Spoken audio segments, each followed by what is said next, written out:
Being able to use applications in education is a really exciting thing, but unfortunately, sometimes apps don't fit perfectly to what you need to do in the classroom, and that's when you have to use app smashing. Before we begin the discussion, let's see if you know what app smashing is. App smashing occurs when there's not a single app that will meet your needs. Maybe you need visual and audio, and the app you're using doesn't have an audio capability. So you choose two and you work with them together. That's app smashing. When we go to integrate technology, generally we're going to use it in 4 different ways. We're using it to assign an assignment, to create an assignment, to get an assignment from our students, or to assess how much they've learned. And all of that is very important in deciding which apps we even want to use.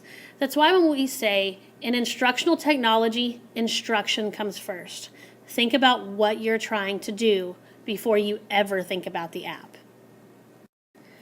So the first way we're going to be integrating technology is looking at our assignments. It's one of the very first ways people begin to explore using instructional technology. So how do you post your assignments? Are you still just writing them on the board? Do you have a class website, use X2, some kind of homework program? Or is a specific homework site that sends out reminders to your students?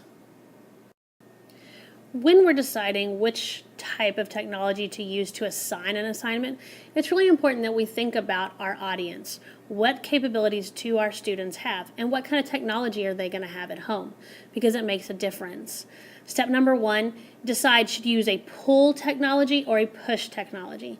A pull technology means that the student or the parent will go to an external site that is owned by you. You will post everything there, and they are required to go to that site and get their assignment. When they have multiple teachers, this can be very time-consuming, and students can actually forget some of their assignments because they just don't go to the right places to pull the information down. The second type is a push technology. This is where the teacher chooses to use a service. And through that service, we post our assignments on a particular site like Remind 101, and those assignments are then pushed out to students. And students can sign up to receive their assignments in multiple different ways, whether it be by cell phone, text message, voice message, email, even on their Facebook pages if they choose. This is a different type of technology, and we as teachers have to choose which best fits our students. Part of the decision of which type of application you're going to use depends on their ages and how involved you expect parents to be. In elementary school and middle school, when you're just starting to assign homework, it's very, very common to use pull sites where students have to go to a teacher's website, to the X2 page, and where parents can check on their progress. But as students get older, it becomes more important that they are independently capable of accessing their assignments. And it's no longer appropriate for mothers and fathers to still be constantly making sure their child is doing homework, especially in the higher high school ages and in college. And that's when you'll see push apps become much more popular.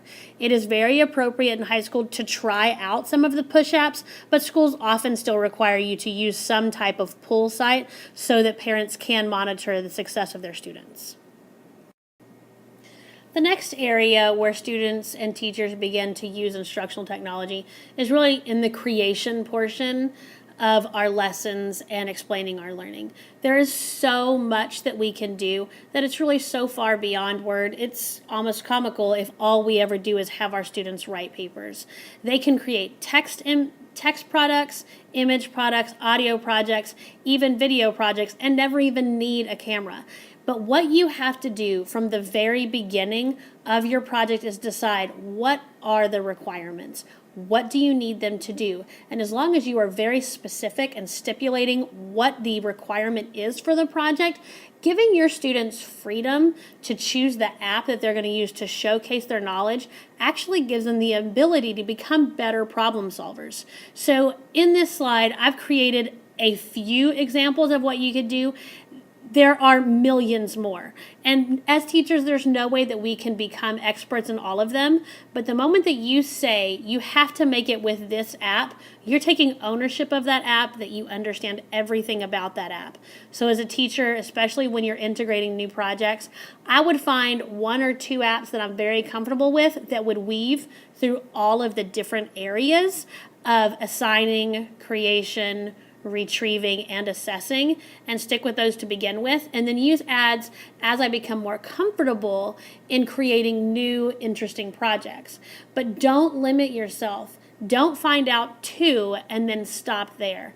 Because what happens is apps are constantly changing. They might go off market at any moment. And if you've only got 2 and that you use them for everything, it can be frustrating. Be willing to explore and set up time in your schedule to do that.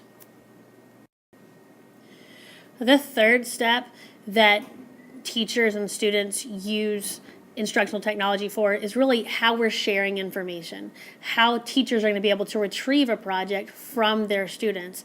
And honestly, this is where things get most frustrating.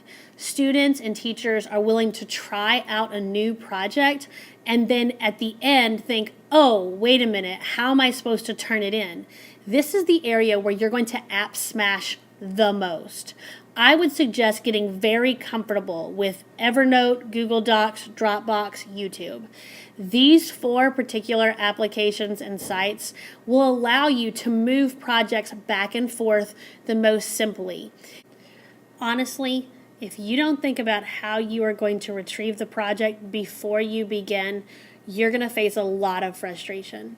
Each program that allows you to share between them has limits. You need to think about that before you begin and talk about it with your students.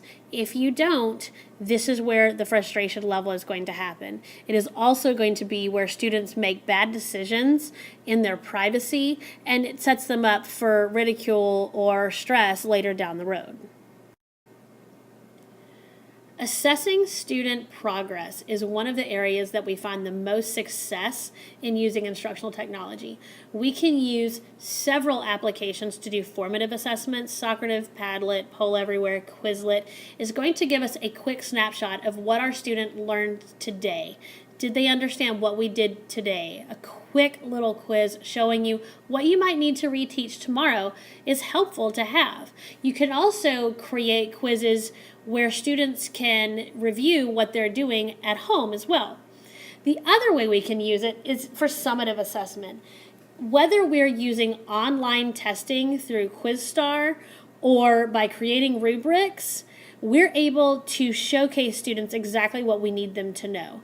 My personal favorite is using portfolio learning. I use Google Drive consistently throughout all my classes to showcase what students are doing and how they've come from the beginning of the year to the end of the year in their work. Whatever you're going to do, find an app that works for you, but you want to find some quick and easy ones that allow you to take some quick snapshots of the students' learning. When you're using project-based learning and you're going to be using any kind of internet or mobile technology application, it is very important that you have a rubric that defines exactly what you're grading. You need to grade the informative content in the project, not how well someone is using the technology, because the fact of the matter is that's not part of the requirement in most classes.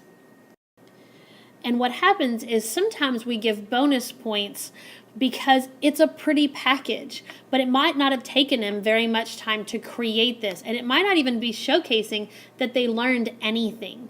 If your rubric has very specific requirements, you can go through quickly and tell what is quality, informative information and what's just attractive entertainment value. And that's important to teach our students, that quality and information is what we're looking for. So when you are designing any type of lesson, you need to go from the beginning to the end. Number 1, how are you assigning your work? Number 2, how are you creating it? Number 3, how are you going to retrieve this information? And number 4, how you're going to assess it. And that might take you more than one application. It might take you more than one program. And that's fine, as long as it becomes a seamless lesson. For example, these are all of the applications I used in creating this project. Some of them are very advanced. Most of them, however, are very easy click and drop programs. But because I had to use more than one, I included them because I want you to see that you're already app smashing it, you don't realize. I created this project in PowerPoint. All of my pictures I cropped using the snipping tool. I dragged them in using my Google Drive and took pictures, added my voice using Explain Everything. I posted it on SlideShare and YouTube so that we could find them in either way. I also am linking them to my class email and a presentation site. I have a student that will be Skyping in, and I'm going to link this to Blackboard because I want you to be able to get it in any way you possibly can.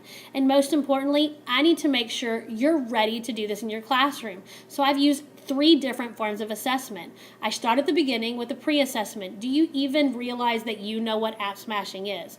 Number 2, I took a poll. Where are you putting your information for your students to retrieve your assignments? And number 3, I'm going to assess at the end of this presentation, are you ready to experiment with your own form of app smashing?